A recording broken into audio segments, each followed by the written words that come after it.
Hello, and welcome back to another episode of Anna Rose Reads the Podcast. I am your host, Anna, and this week I'm getting the chance to chat with the one and only Tyler Jones. Tyler is the author of such titles as Midas, Night of the Long Knives, I Know What You Need, Carved in Salt, and Burn the Plans. Tyler writes a lot, and he has an extensive back catalog that I'm still working my way through, but this conversation focuses on three of his most recent titles, particularly Night of the Long Knives, which came out with Earthling Publications. That was a limited edition, special edition release.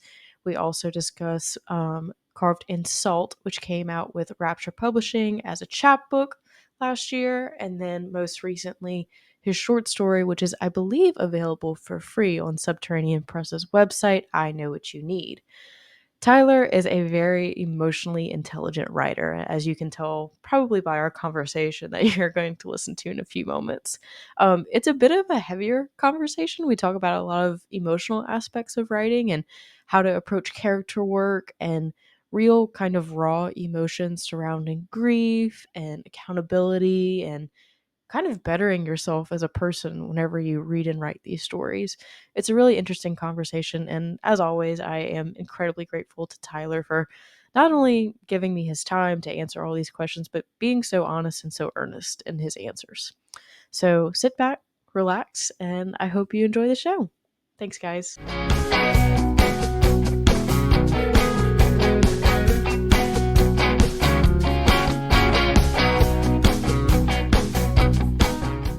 Hello, I'm Tyler. How are you?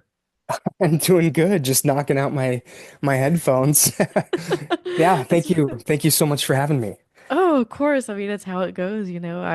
I am notorious for catching like if I'm wearing wired earphones, if I like walk by a cabinet, always catches on the knob and rips it It's out it's every bound single to time. happen.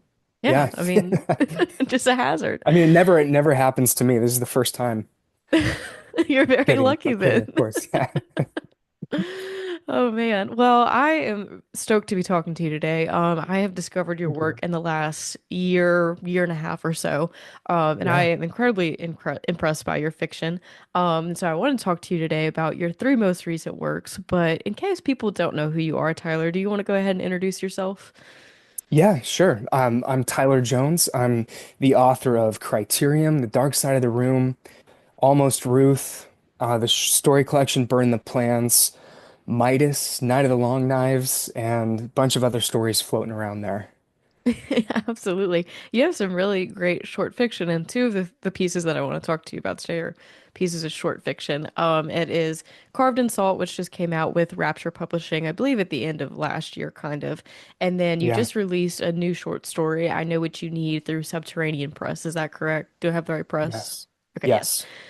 Yeah, and so I am a huge fan of your writing, and to kind of just start off, I mean, I would say that you write mostly horror. That's pretty Hmm. much the genre that it falls into. Yeah. But I will say whenever I read I Know What You Need, you're really good at writing fiction that has suspense and it really has punch. Like it's very Hmm. punchy fiction.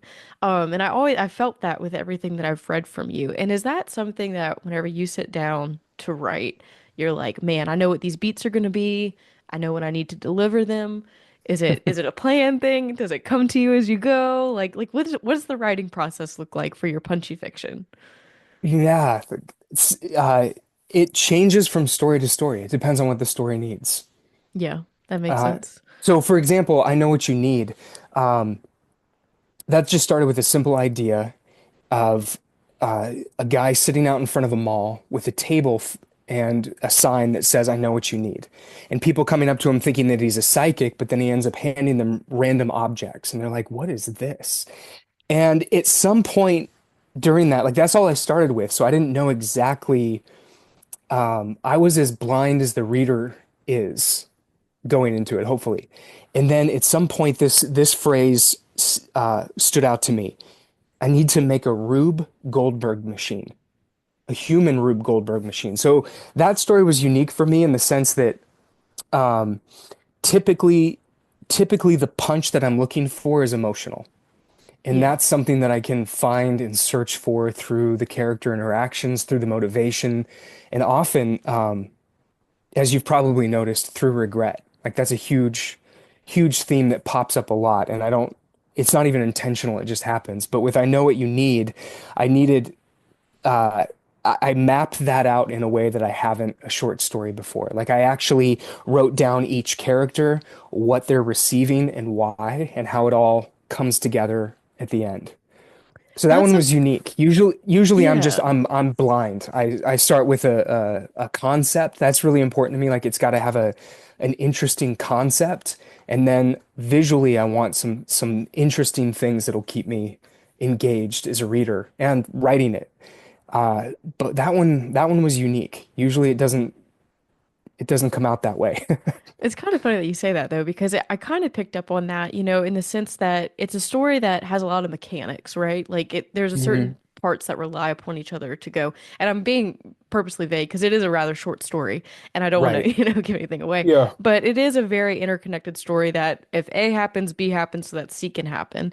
And so Yeah. I was like, well, it seems like he would have had to plan this out. But what you say about being emotional with your characters and like really diving into their emotional stances. That's so true of Night of the Long Knives Mm. and even Carved in Salt, which I imagine would be a little bit more of a challenge in shorter fiction, just because you have less space to kind of like flesh that out. Is that something that you find to be true or the opposite? Oh, that's a good question. And yes, it can be a challenge because uh, when it comes to a novel, I think the tendency can be to overwrite that emotion, to hit to hit the point so often and so hard that it becomes almost numbing. Yeah. And so what I try and do is often I'll overwrite and then look over a section and really figure out like I'll ask myself what sentences don't need to be there. Hmm. It's kind of, I'm trying to think when people speak, like if you ever have a job and you're at a meeting, there's always a person, like without fail, who will say something and make a point and be like, yeah, that's a good point. And then they will proceed to repeat everything that they just said. And by that point, the point is lost. And so I try to avoid that in fiction in terms of, okay, have I made the point? Have I gotten across the emotion that I want to? And if that's the case, then how many things can be cut? And so it's a matter of paring it down. So in short fiction, I have to hold back and make sure I go into a different mode, knowing that it's going to be short. So I try to be, there's two mantras that go through my head whenever I write. It's precision and clarity. So I Yeah. want to be precise with the words, precise with the sentence. I want to say exactly what I mean so that there's no confusion and then everything is clear. I mean, I love beautiful writing, but sometimes it can be, I find for my personal taste, it can be so beautiful that meaning is lost. You come to Yeah. the end of a gorgeously written paragraph and then stop and be like, wait, what is it saying? And sometimes just the simple, here's exactly what I mean, hits a lot harder for me as a reader. So it's Yeah. finding those sentences, or at least trying. Yeah, it's kind of like like an emotional efficiency, and I think that it's Yeah. something that's really important in grief horror, which, and I I say this every time that I talk to an author, but I am somebody who believes in genre, but I also believe like genre is fluid, and I really hate to Mhm. subcategorize things a whole lot and like pigeonhole things, but I do think in Yeah. particular for Night of the Long Knives and Carved in Salt, those are two stories that deal with grief and loss, really in hmm particular and really, honestly. So, whenever it comes to writing stories that are that emotionally involved with grief and hmm loss, I think emotional efficiency is really, really important. I think it's something that you Yeah. handle really well because I think it's a fine line that you have to walk, of relaying the amount of loss, but then not getting so lost in it that the plot becomes simply all of that in a way. Like hmm to me, both Carved in Salt and Night of the Long Knives, they had some interesting moving parts that kept the story going beyond just the grief, And so I'm kind Yeah. of curious, like whenever you sit down to write something like that, what's that emotional headspace look like for you? Especially hearing that your intentions are about clarity and efficiency and things like that. I'm wondering Mhm. what that feels like to write that. Boy, sometimes it can be harder than others, and usually it's not something that I'm aware of during the writing process. It's not till I'm editing that it Yeah. becomes clear to me. And then um, I'm actually reading it, and I really, really try to imagine like I'm a reader, not Hmm. the author editing. Like, what would this read like to somebody picking it up for the first time? And then that's when I find myself getting caught up in the emotions sometimes and moved. Um, for example, I have a Patreon, and I have an exclusive chat book coming out soon, and I wrote it several months ago, around the same time as I Know What You Need. I was in this Bradbury phase where Yeah. I just needed something positive. Like, I'd been writing a lot of really dark stuff Hmm. and pushing myself like into, I don't know, the stories just ended up in like, there's a story called Strider that's like, it just makes me feel, ugh, I don't like it, but I do, you know? Yeah, I Um, get it. and I was like, I need something positive, and I was trying to think, where was the last place that I felt that optimism is I guess the word I'm looking for. Bradbury and The Twilight Zone. Like, The Yeah. Twilight Zone is an incredibly optimistic show for the most part. And so I wrote three stories with that in mind. Like, I need the optimism. And I wrote this one that's going to be released on my Patreon. And I was just editing that recently, and I was just like seriously hit by it. And I don't Yeah. know if somebody else will be, but I was. And I didn't feel that way at the time I wrote it, but then reading back over it, I felt that way. With something like Long Knives, I'm gonna go off on a brief tangent here. Bear Oh, with me. tangents are always, always welcome, so go right Okay, okay. ahead. Because and this is not like negative towards you or anyone else, but you'd mentioned the subcategorization, Yeah. and I've been asked this question before, like, do I see my stuff as grief horror? Yeah. And like, I think my respectful response to that is, I'm not sure exactly what that means, Yeah. and so no, and here's why: because I don't know of any other genre that we would categorize using an emotion. That's very You've true. got ghost stories, haunted house stories, you've got slashers, um, and all of those give us an idea of what the story is, what sort of trope that it falls into. But if you say grief horror, I'm like, does that mean like, it's just sad horror? You know, and that I don't know, it sort of puts a book in a category that can be difficult. Like, I wouldn't want to read something that was just categorized as grief horror, you know? Like, Yeah. here's just sad, mopey horror. But I think all horror to some extent deals with grief because it's loss. And that's something that universally we're all afraid of, whether it's a loss of self, a loss of family, um, I mean, identity, you name it. Uh, so to get back to your question, as it pertains to Long Knives in particular, there's significant loss. I mean, it's in the description, so it's Yeah. not a spoiler alert, but the main character loses his wife and daughter in a terrorist attack. What I didn't want to do was tell the reader over and over again, isn't this sad? Isn't this so sad? I wanted to give the reader something tangible to demonstrate the sadness. Like, there's a passage in there where our main character, Andy Ferris, lives in the basement primarily because he can't bring himself to venture up into the house. And when he finally does, he's aware of how dusty it is.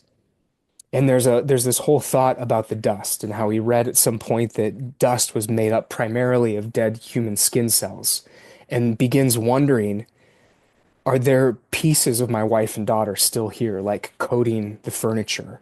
And is there a way to reassemble those, into something meaningful? Or, like, am I walking through pieces of them as I go through this room? And that, to me, like, that was moving to me because it seemed like more realistic than just, oh, they're gone and I'm so sad. But how does that loss affect the day-to-day motions of your life? Where do Yeah. you notice it most, And if anybody has ever lost somebody, it's when you least expect it. You know, Yeah. when you're driving to get something from the grocery store and you want to pick up the phone and call the person to ask if they want their favorite ice cream, and then you're like, shit, I can't call them because they're Yeah. not there. That's when it hits. You don't just sit around thinking about it. It sneaks up on you. As somebody who's read the book, I can't state how convincingly and very really your writing conveys that. And to Mm, the point about grief horror, I think that that's really smart what you said about how we don't really categorize other genres like that, and I hadn't really considered that. And I'm glad yeah. that you bring it up. But it is true. I think that horror in general deals with grief and loss of something of some sort, and that's like really what we find the most horrific is not having the control to exert to keep something, which is loss. Um, Hmm.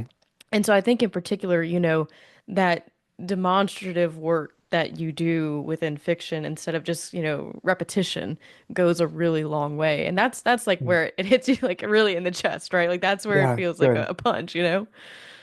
I'm glad to hear that. Yeah, I find it interesting. And again, I'm not against a reader categorizing a story as anything. I'm really not. Not in the least. I mean, you have to call the thing something. Like, do you call Radiohead rock and roll? I mean, it's like it's rock music, but it isn't it something beyond that as well? You know, Right. like we have to categorize things. I get that.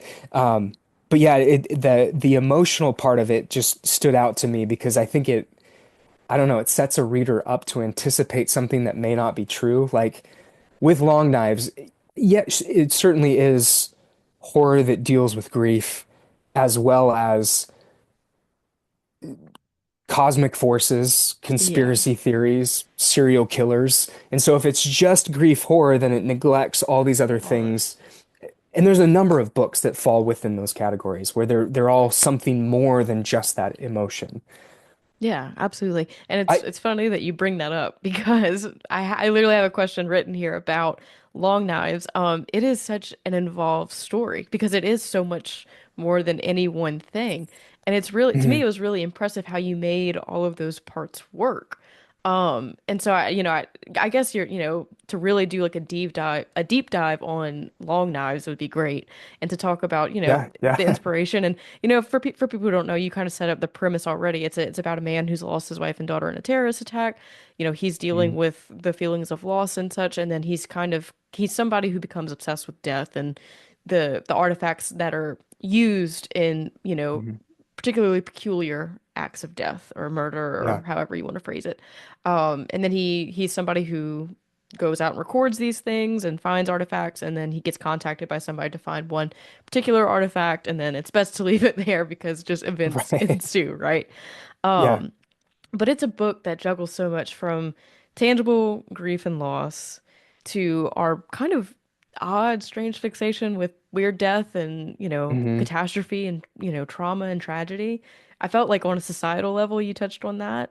Hmm. There's also it's a fairly fast-paced read because he's in action and he's moving. Mm. So yeah, if you just want to talk a little bit about the book and we can kind of jump off into side tangents from there, I would absolutely love to do Yeah. that. Yeah, sure.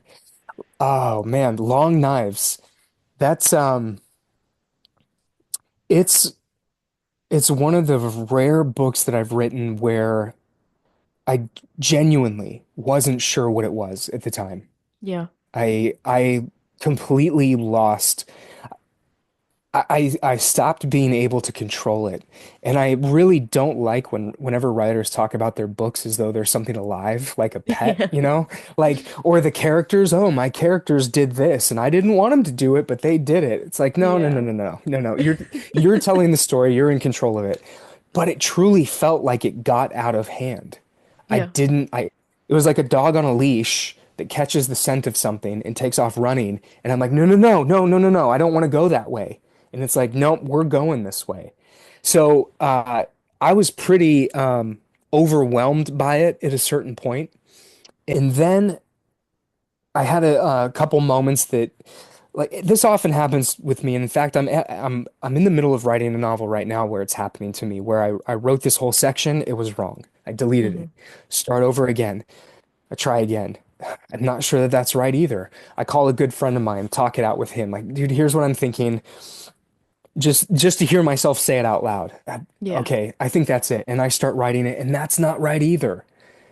And so I figure sometimes what I need to do is take a break, step back, and think about it for a little while, and allow the subconscious to go to work, and then find that thing. And I had to do that with Long Knives, is just take a step back and think about, what is this doing? Yeah. And I had a couple moments that seemed to click, and I was like, okay, that's that's it. But now I have to go back through the entire book and make it seem like I knew what I was doing all along. So then it's like tying a knot towards the end of the book and then threading it back through everything all Yeah. the way to the beginning to make it seem like that thread was there the whole time. And Right. then tighten it and make sure it all comes together. So it was a really unique process for that one. And I probably did it to myself because I don't outline, Yeah. which would probably make my life easier, but it's just my process, for better or worse, that I find those discoveries occur when I go in blind. Yeah. And I enjoy the process of discovery. Yeah. But It's yeah, it's a funny. lot of things. It's true crime. I think it dips its toe into cosmic horror. It dips its toe into conspiracy theories, and it's not political, but maybe it is. Yeah, I feel like it's one of those stories that whenever you finish it and you sit with it, you kind of go, oh, like big picture. Like Mm, it's a story that works very well on a very micro level. If because we care about Andy, our main character, and what he's yeah. going through, and him seeing the next day and getting through, the challenges before him.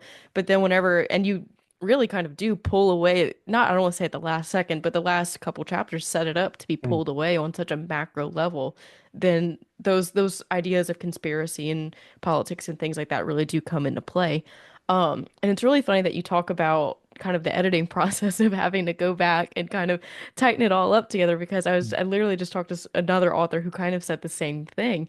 And it's a real yeah. like I was telling them, I was like, it's a really kind of reassuring idea as a creative person that you have the ability to go back and do that, right? Like Yeah. it's Yeah. not set in stone from the get-go that, and it seems like a very obvious idea, but sometimes I feel like it needs to be said and like it's a nice thought to remind yourself like, hey, like you can be forgiving and rework this and that to make it, flow better. So it's Totally. really interesting that you told me that about Night of the Long Knives. Yeah, I had the opportunity several years ago to be in a workshop with Chuck Palahniuk for a Yeah. couple years. And he would always say that it's not your first, second, or third idea that's the best. Usually it's like your eighth or ninth idea. And that's something I've found to be true. And if you're in a workshop with writers and they bring in like the first draft of a story, which is, it's beautiful and raw. Um, but often that first idea where they're like, yeah, this is great, it doesn't land the way that it should.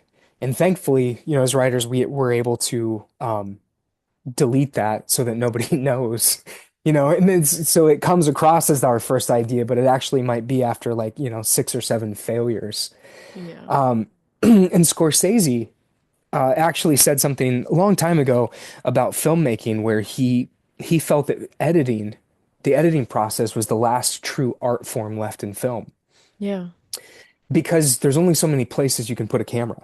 Yeah, If you're that's filming true. two guys on a couch talking, where are you going to put it? Like, there's only so much creativity, but how you edit the story, whether that's messing with time, whether that's messing with um, cutting things that people say, whatever it is, just the way you slice it all together affects the flow of the story. And that, to him, last true art form. Yeah. And I think maybe there's some truth to that. Oh, I think so for certain. And I think for me too is the idea that the the art is not finite, right? Like there's multiple places that you can take the art and that the art can exist and, all these different creative outlets is really, really nice. Um, and it's funny because there's a lot of importance in the things not said too. And I find that that's something that's true in your fiction as well, in particular, and this is a great transition in Carved in Salt, which is your chapbook that came out with Yeah, Rapture. well Um, done. Yeah, thank you. I did not plan that. Shut. But it's, it's a story that I feel like we all kind of know in that, a family is about to lose a family member. The siblings have to come home and deal with the loss. But again, your story is not what it seems. And then at the very last minute, you really kind of Mhm. pull a punch on like it really. Mhm. It's one of those things that it's what you didn't say that made that ending land the way that it did, in my opinion, you know? I guess my grand question regarding Carved in Salt is, Yeah.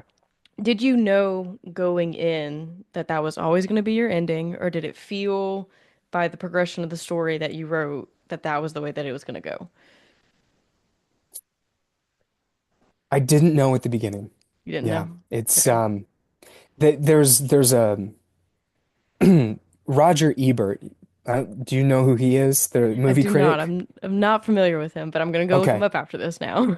So he was for years and years for my generation the movie critic everybody knew, and he had a TV show with a guy named Gene Siskel, and it was Siskel and Ebert. So if you look at DVD cases Yeah. back in the day, they'd always have two thumbs up, and that was their big thing. Anyway, Roger Ebert was an incredibly insightful reviewer, and he actually won the Pulitzer Prize. So not only was he an insightful reviewer, he was a really good writer. And uh, I always used to enjoy reading his reviews, even on movies that he didn't like, or a movie that was hated by the audience, Yeah. like didn't get good reviews, didn't do very well at the box office, but that he liked, and read why. Anyway, the point being, he once wrote that the best ending is not the one that you want, but the one that's inevitable. Yeah. And boy, I must have read that 25 years ago, and it's never left me. And so, with Carved in Salt, all that to say, it's not the ending that I had planned, but Hmm. it's the one that began to feel inevitable. Like that I would be robbing the story of not allowing it to be this, to go to the dark place. And that's how it is sometimes. Like that story I mentioned earlier, Strider, was the same thing. Like there's just a place where I can force it to go a direction, but it'll feel dishonest. Yeah. The honest place is this place I don't even know if I want it to go, but it has to. Yeah. I think I really jive with the idea of honesty in writing. And I mean, I see your bookshelf behind you and I see you have Stephen King books, but I'm not sure how much Yes. of a Stephen King fan you are. But one of the biggest sentiments that Yeah. I've heard from somebody else, I think somebody else has said it. I think it might have been Neil from Talking Scared. But King is an honest writer. Mm, He's not gonna really bullshit you too much. He's gonna shoot you pretty straight. And yeah. and that's kind of what makes him in some ways a really good horror writer is because he's Mm, being very honest. And so I think whenever you find a way to tell a story that honors the story and is honest with the story, that's some of the best execution. It's hard to say like what exactly it is that it gives you, but it's almost like satisfaction if I had to pick a word, you know? yeah. Yeah. Yeah. That's a really good point, and I it's absolutely something I strive for. And I think maybe a poor example of that is if you've ever had a conversation with somebody, like a difficult conversation, and there's a period of time in which you're talking around the thing that you want to say, Yeah. or if you're needing somebody to be honest with you, there's a certain point where you just want to say, like, just be honest, just say the thing clearly. And once you reach that point, then you can begin really talking. Yeah. Until then, what are you doing? You know? And I think I'm very uh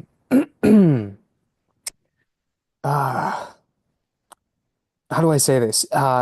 If a book doesn't have that, it doesn't keep my attention. Yeah. Because my attention is more, and I don't mean that like in a my attention span. I mean that on like an emotional wavelength. Are Yeah. we being honest or are we not? So if the writer is unwilling to show me some blood, and I mean that like metaphorically, if we're Yeah. gonna go to the place, the dark place, then we have to go there in the character as well. Like you got to show me a character that is, um, gosh, if you show me a character who has regret and guilt, I'm there instantly, Yeah. instantly, because that's somebody who's, um, Yeah, they're at the raw place. If you give me somebody who everything's fine in their life, like there's some part of me that's like, Yeah. I don't know. A friend recommended a book to me the other day, and I looked up the description, and I won't say what it is because I don't want to ever speak negatively of something that someone has created, Yeah. ever. But I read the description, and it sounded like just so boring. And he was Yeah. like, "No, this is a great book." I'm like, "This is about rich kids out of New England college, like, university." Yeah. I'm out, man. I'm out. I don't know what to tell you. Like It's it so doesn't feel funny. real. It's so funny that you say that. Because I like among my friends, I'm known for kind of like having a hot take on The Secret History by Donna Tartt. And like not to like this is not me slamming it. It's just it's a hard book. I had a hard time reading it for the same Mm, reasons that you laid out. And I love a good unreliable narrator as much as the next reader, but to me there's something about the way that you write an unreliable narrator in their honesty that kind of changes the game. Like I remember having read that book and just being like, none of this is real. This is all his perception. All this is bullshit. Like this is all, yeah. and it's like, it's fun to think about years later after you've read it and think about how that colors everything that you take in. Um, but it can kind of make for a weird reading experience. Like I really struggled with it. And I'm not sure Yeah. if you've read that book, but it's a I weird haven't. one.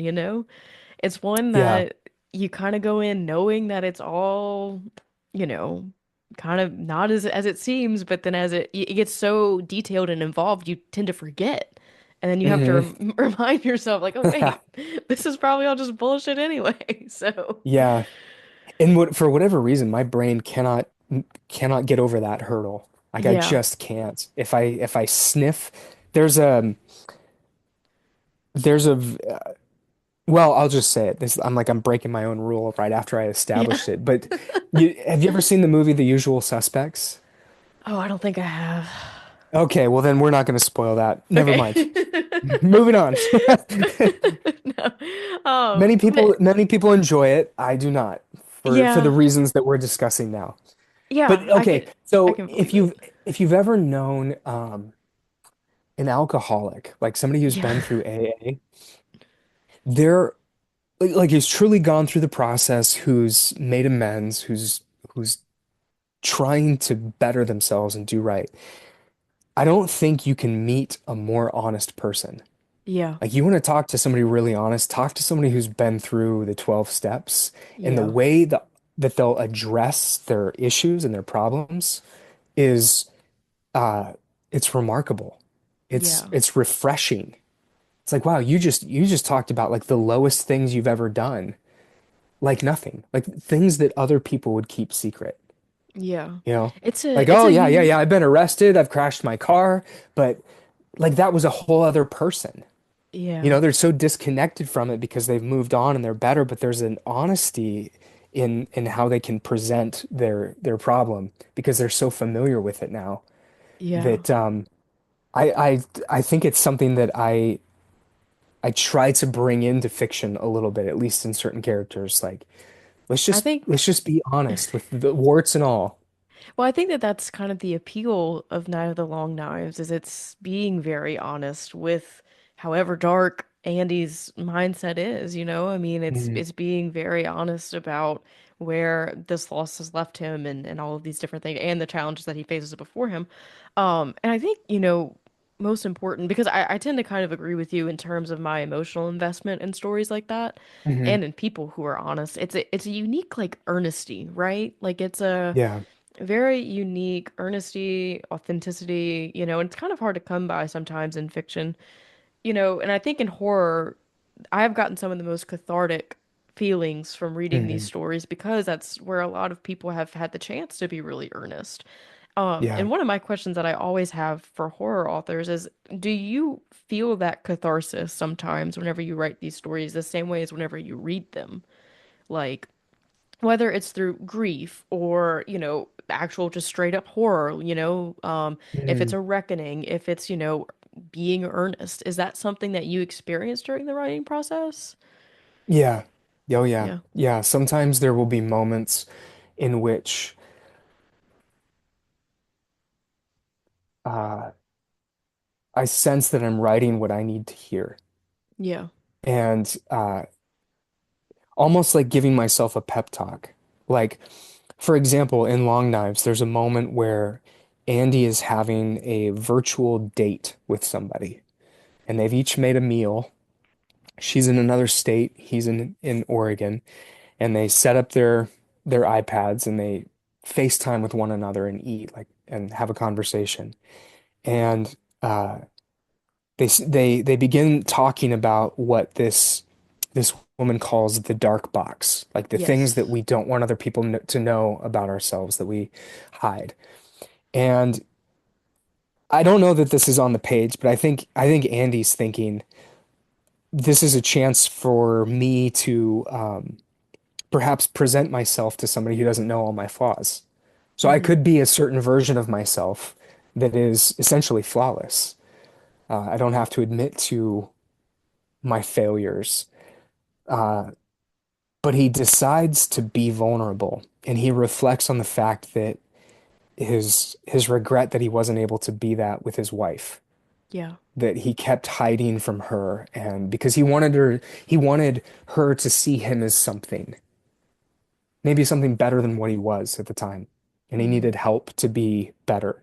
And rather than being honest and vulnerable with her and accepting her help to better himself, he just locked it all inside, hid it, denied it, which leads to lying. And so there's this kind of heartbreaking moment, at least for me, where I think, what a what a shame, you know. I think at least for I hate to generalize, but perhaps more for men, Yeah.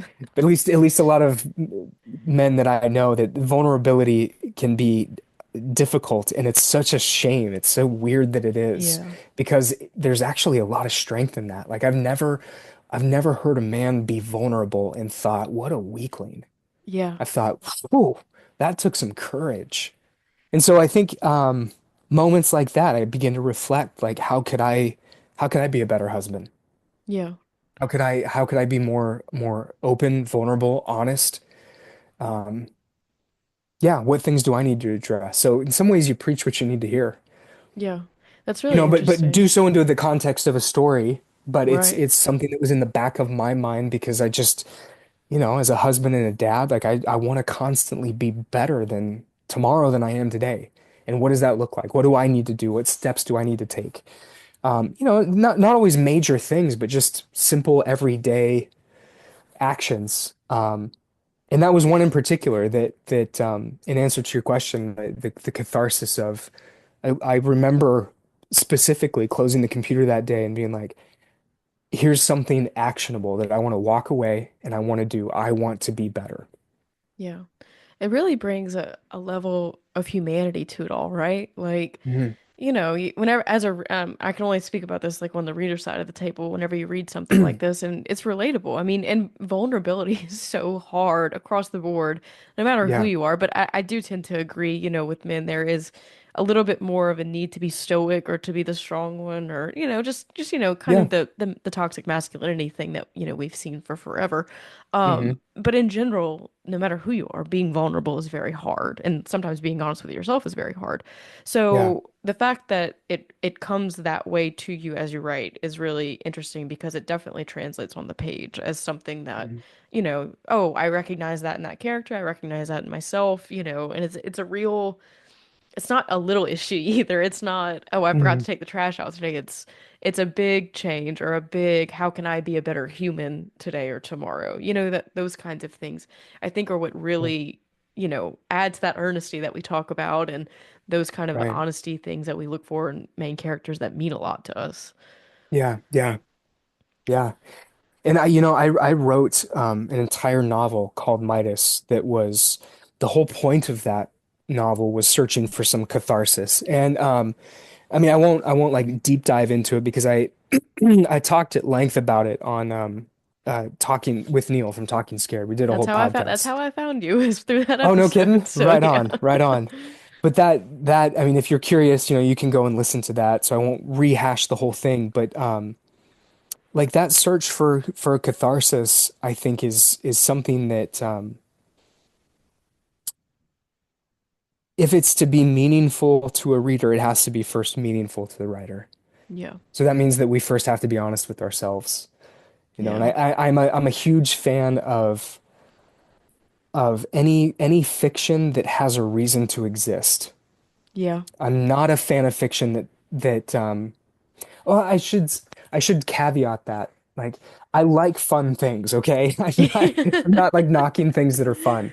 But Yeah. there are certain books that and I'm glad they do exist, that seem to just scratch that itch for people who want to see some guy with a chainsaw hack Yeah. up a bunch of teenagers. Good. I'm glad that exists and that it's entertaining and it's fun. Um, but I think that there are novels out there that I tend to be drawn to, that I sense the writer needed to write this. It has a Yeah. reason to exist and it's a personal reason that I connect with on a deeper level. And so, yeah, that's always the goal. It has to be there. Yeah. That makes sense. I think, horror is moving in a direction where we're kind of getting the marriage of like the fun campy thing that was fun, just that, and then we're Hmm. getting the more emotional. I think we're moving in a direction that's, or at least in my reading and my seeking out, Yeah. is being drawn to those books that are being more earnest and honest. And you know there's a book for everything. And like most recently, I just couldn't bring myself to read something campy. Like I really needed Hmm. something that made me feel something. And like there are different stages of everybody's life that reach for something different. But I feel like Yeah. more and more lately I'm looking for that emotional investment. So it's always Yeah. interesting to see like kind of where the genre moves in terms of like, the bigger, the stories that are being told, but Right. I tend to be like you. I tend to look for the really, really emotionally compelling stories. But I also Yeah. kind of wanted to ask you this, what does your reading look like? Like obviously we've touched on the need for, strong emotional connection with characters, honest characters and things like that, but if you could name some works that you've read that you feel like have most influenced your writing, what would Mm. those probably be? Not to put you like too on the spot, but just like in general. Yeah. Um, uh, there's two writers I'm going to talk about because they mean, if I was forced to, gun to the head, pick two writers, like Tyler, you can't read anyone else for the rest of your life except these two writers. Number one is Joe Hill. Yeah. I love Joe Hill. Hmm. I love his stories, I love his imagination, and I love his prose. And Yeah. he's got a lot of heart. I connect with him. Uh, he's written a couple things that have moved me to tears, unlike anything else I've ever read. One of those stories is Pop Art from his collection 20th Century Ghosts. That's a great story. I love It's that story. beautiful, isn't it? Yeah. And it's such an obvious metaphor Yeah. that it would it shouldn't work. Hmm. There's no reason that that should work when it's like, hey, here's a metaphor about loving somebody who's medically fragile, Yeah. and then it 100% works. Hmm. Another one of his stories that was moving is actually it's a comic. There's Okay. it's what is it called? Open the Moon. So it was a one shot, Yeah. part of the Lock and Key universe. Okay. Yeah. Yeah. Yeah. I know what you're talking about. And I think it was collected in most recently the Golden Age, Lock and Key Okay. Golden Age. It's a collection of different one shots, and that one, similar concept that Hmm. just I thought, no, no, no, no, no, you're not doing this. You're not doing this. Oh my gosh, you're doing it. Uh, I don't know. I just connect with him, and I don't think that you can control what you connect with. Oh yeah. Yeah. But I just love Joe so much. Um, so obviously, I'm really excited about King Sorrow. Yes. And the other writer, who is probably, I don't know if at the opposite end of the spectrum is the right way to say it, but definitely somewhere else, is Dave Eggers. Okay. Are you familiar with him? Not as familiar as I am with Joe Hill. And I have Okay. a follow-up Joe Hill question whenever you get through talking about Dave. Oh yeah, we can talk about Joe. We can do a full episode on Joe if you want. Okay. So Dave Eggers, is just a quick background. Like back in the mid '90s, I think he came out with a book called A Heartbreaking Work of Staggering Genius, and it was a memoir, and it was about how he raised his younger brother after the death of their parents. So he Hmm. lost both his mom. They did both their mom and their dad, I believe, if memory serves, within a month of within months of each other. Yeah. And he was put at that time like in the same category as like David Foster Wallace, Hmm. I just this gotcha. very young intellectual, very hyper stylistic. And so it's a memoir with its tongue just like jammed into its cheek. Yeah. And it knows it's a certain story that's gonna like make people feel things. And so he completely messes with that. Like he knows people are gonna feel sympathy, like, oh, this is what a heartwarming story. And he's like, no, no, no, no, no, no, no. I'm not gonna do that. So he messes with form. He adds all these footnotes. He has a whole section called Mistakes We Knew We Were Making, which is all about mistakes in the book. Yeah. So anyway, that's how he got his start. And over time he evolved into one of the most what's the word I want to use? Like compassionate, interesting writers working, I think. Hmm. After like his youthful navel gazing, isn't everything so funny and cool? Like he became this very earnest writer. And one of his books is called What is the What, which tells the story of a Somali child soldier. Hmm. And it tells the true story of a Somali. And so he became very interested in real people, real scenarios. But he has a couple books. One I've been rereading lately called A Hologram for the King. In his writing, I mean, you want to talk about precise, it's like Hmm. razor sharp. He never uses any more words than he needs to. Almost Hemingway-esque, but with a lot more feeling to it, at least the way I read it. And I just love it. I can't get enough of it. Like he just condenses these massive emotional moments into these like a paragraph. And Yeah. it's so sharp. So I could read and reread him. Um, and he wrote two books, one called The Circle and a sequel called The Every, that has predicted the directions we're going with social media, Really? Yeah. consumerism, that in a terrifying way. Oh man. And they're not like sci-fi, it's more like, Yeah. No, I hey, know what. 5 years from now, this is what it Hmm. might look like. If you combine a social media company with Google, with Amazon, what does that look like? And what can we sell people that absolutely destroys freedom Yeah. on all levels? And it's wild, but I'm gonna done have to. so, so well. I'm gonna have to pick that one up because that sounds really, really interesting, and just the kind of the trajectory that his career has had from what you've said is just really interesting to me. Yeah. It's always so scary whenever authors get it like that. Like I had just read The Stand for the first time, Mhm. back over Christmas, and I'm like, son of a bitch, like Yeah. talk about a predictive story. Yeah. No, Yeah. it's Well, incredible when I it think he's happens. the only one who could have written it. Like if you read, here's an example. So there's a moment where this company, they're called The Circle. They convince everybody, uh, like they are the social media platform now. Everything is Hmm. done. You buy and sell, and they convince everybody that they should have little cameras everywhere. Oh So God, the yeah. company develops these tiny little cameras, and they do it in this insidious way of it's like a cheap camera that you can put up anywhere. Like if you want to go surfing on the coast, you can check a one camera, or you can access the feed of the 500 cameras that just citizens have put along the coast, so you can check this spot, this spot, this spot. And wouldn't you want your kids to be safe? If somebody takes your kid and they know that they were taken in a red car, well, there's hundreds of these cameras that people have posted all over the place, and we can access it. So they present it in this way that it will prevent murderers from escaping, children from being kidnapped.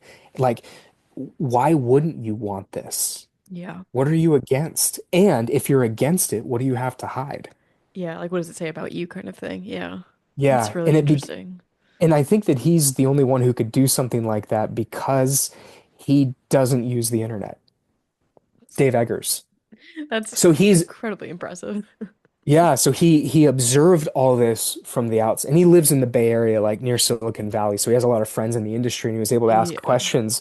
But he just observes, like, if you're the guy without a smartphone and you walk into a coffee shop, like, how creepy is that? When Yeah. everybody's just he wrote these little series of short story books that he released, I think, four or five of them last year, and he's going to release another four or five this year. So Mhm. each little book is a short story, and they are some of the most beautiful, heartbreaking little stories like I've ever read. I just Really. have been immensely moved by every single one of them. And just when I thought that the next one couldn't be better or as good, it just floored me. Yeah. Well, I'm gonna have to add that to my list to definitely look into. But my follow-up Joe Hill question is one of the books that like really managed to speak to was one of them Horns, because I read that for the first time this last year and it hit me like a freight train. Did it really? Yeah. So, Horns is I didn't connect as much with it the first time I Mhm. read it, and I've been meaning to reread it. But that's It's one. fascinating that you did. Yeah, it's one that like I just love how he I mean it seems very obvious from the title and the premise Hmm. that it's going to be a subversion of expectations, right? Like Yeah. you're not supposed to really know what to think, but it just broke my heart. Like it just really Wow. landed with me. And I really cared for I'm trying to think there was another short story by him that I can't remember the name. It's the first one that he wrote and it's Best New Horror, I think, in 20th Yeah. Century Ghost. I love Yeah. that short story because that's another one that I found to be so punchy, even though it's a longer Hmm. kind of story. And that's Yeah. kind of one of my favorite things about shorter fiction is whenever you can pull off that duality. But yeah, no, I'm a big Joe Hill fan. He's very cool. Also Heart-Shaped Box is one that I really enjoyed as well. Yeah. Yeah. That's cool that you connected with Horns. And yeah, it's amazing. There's so many factors that determine our connection to something. Yeah, What your absolutely. place in your life, what you're going through, even to a certain extent, like how much life experience you have. Like there are Oh certain yeah. things that won't hit until you're at a certain age, and then if you reread it, it hits differently. So I've actually been meaning to reread it. I've reread all of his books at least twice, some more than that, That's impressive. That's very impressive. except Horns, I except Horns. Yeah, I've got like Fireman and all the I think that there's like one or two more that I haven't read yet on my list for, whenever I can get to them. But no, Yeah, his work is so interesting to me and especially kind of, I mean, of course as it relates to his dad. I mean, I'm not gonna lie. I mean, as it relates to his right, dad, right, especially I mean it ties in, with Nosferatu and stuff like that, but it's always kind of fun to get those nods as a King fan. But no, it's really totally. interesting that those are some of your biggest influences or some of the stories that you enjoy the most. Because I do find that Joe Hill is an author who is also pretty honest in his character work. Even Definitely. with Horns, even though it's a book that kind of subverts your expectations, it's actually what you get on page one is kind of what you get the whole way through. Totally. So I can kind of see those influences there, but I'll definitely look up Dave Edgar's a little bit more whenever we get off this Yeah. Yeah, please conversation. do. Yeah, absolutely. Well, Tyler, we're getting towards the top of the hour, so I don't want to take up too much of your time, but I do want to ask, what does 2025, 2026 look like for you? Like, what are you working on now? Do you have Hmm. events coming up? Do you have stuff coming? What's the future look like for you? The future. What does it look like? Uh, yeah, so right now, I'm currently, I've been writing a novel for, I don't know, the last 6 months. It's a big one, Hmm. and I think it's probably too big. And I'm trying to figure out what it wants to be and where it needs to go. But I'm like at the very, very end. Hmm. Um, and I'm currently also working on, so I've got a novel coming out from Shortwave Yeah.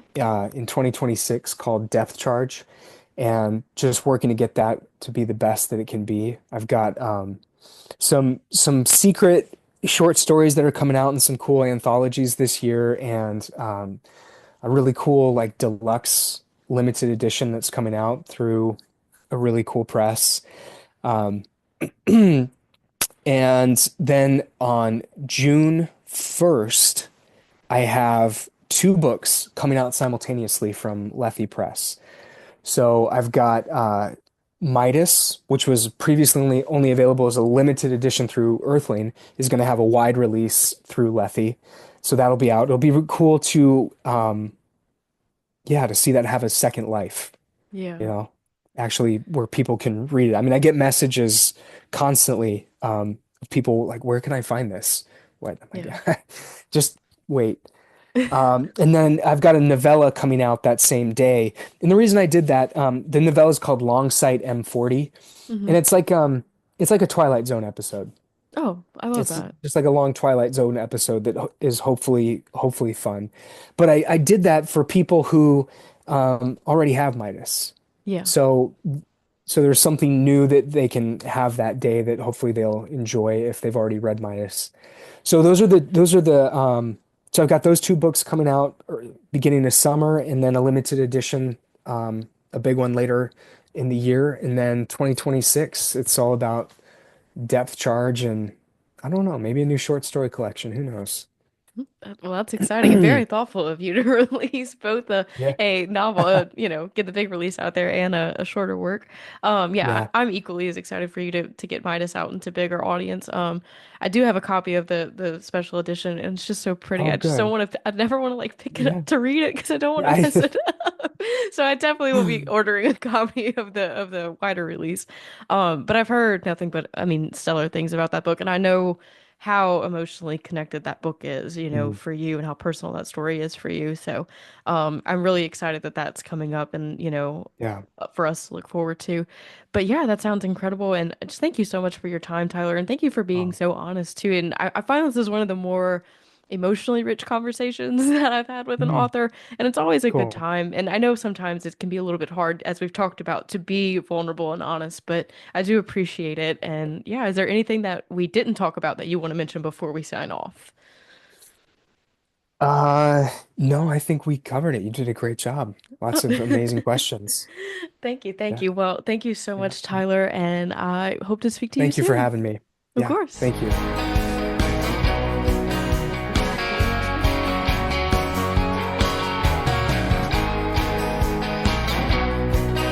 Once again, as always, I just would like to express my gratitude to Tyler for giving me his time, his expertise, his kindness, and of course, as we discussed, his earnesty in all of his responses. If you guys are looking to find any of Tyler's work online or order any of his work, I will be posting links in the show notes per usual. And also, if you want to keep up with him on social media, those links will be there as well. Additionally, next week, I believe that I will be having Alex Gonzalez, author of his debut novel, Wrecked, on the show.